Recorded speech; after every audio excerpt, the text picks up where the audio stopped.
தூய்மை பணியாளர்களுக்கு சூப்பர் திட்டம் 3 வேளையும் இலவச உணவு முதல்வர் ஸ்டாலின் தொடங்கி வைக்கிறார். சென்னையில் தூய்மை பணியாளர்களுக்கு 3 வேளைகளும் இலவச உணவு வழங்கும் திட்டத்தை வரும் 15ஆம் தேதி தமிழக முதலமைச்சர் மு.க. ஸ்டாலின் அவர்கள் தொடங்கி வைக்க இருப்பதாக சென்னை மாநகராட்சி மேயர் பிரியா தெரிவித்துள்ளார்.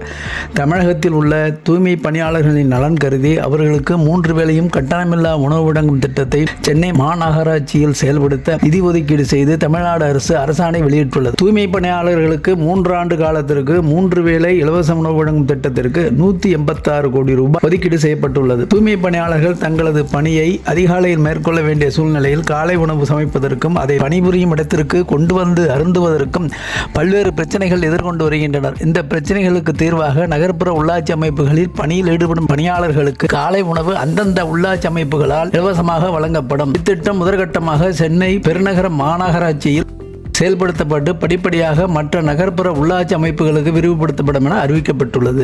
திட்டம் வரும் 15ஆம் தேதி தொடங்கி வைக்கப்படுகிறது. முதலமைச்சர் மு.க. ஸ்டாலின் அறிவுறுத்தலின் பேரில் சிறப்பு வாய்ந்த திட்டம் அறிமுகம் செய்யப்பட உள்ளது. தூய்மை பணியாளர்கள் மத்தியில் இந்த திட்டத்திற்கு நல்ல வரவேற்பு கிடைத்துள்ளது. எத்தனையோ நாட்கள் சாப்பிடாமல் பல மணி நேரம் தொடர்ந்து வேலை செய்வதை பார்க்க முடிகிறது. அவர்களுக்கு பெரும் உதவிகரமாக இந்த திட்டம் இருக்கும். 3 வேளையும் இலவச உணவு வழங்கும் திட்டத்தின் மூலம் 31,373 தூய்மை பணியாளர்கள் பயன்பெறுவார்கள் என்று அவர் தெரிவித்தார். இதுபோன்ற செய்திகளுக்கு என் சேனலை சப்ஸ்கிரைப் பண்ணுங்கள், சப்போர்ட் பண்ணுங்கள்.